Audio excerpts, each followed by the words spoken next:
Viewers अस्सलाम वालेकुम। इंतज़ार जूं घड़ियूं ख़त्म। ड्रामा सीरियल दौलाब 28 अक्टूबर बरोज़ सूमर जी राति 7 बजे ऑन एयर थियण वारो आहे।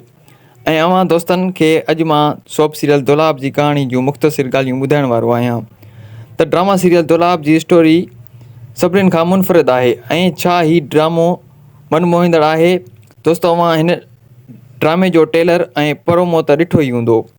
दोस्तों वीडियो शुरू करण खां पहिरियां हिकु नंढड़ी गुज़ारिश आहे त जेकर तव्हां असांजी हिन चैनल ते नवां आया आहियो त चैनल खे सब्सक्राइब करे छॾींदा ऐं घंटी जे बटन खे आल ते सेट करे छॾींदा जीअं त असांजी हर नई वीडियो अंदरि तव्हां ताईं बआसानी पहुची सघे।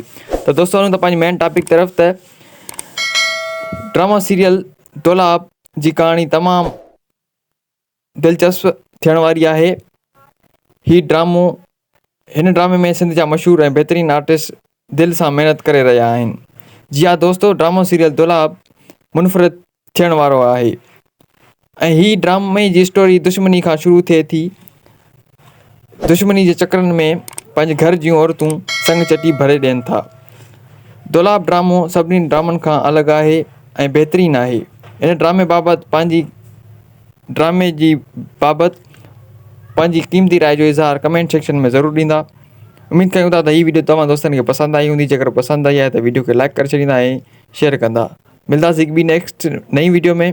अल्लाह वाही।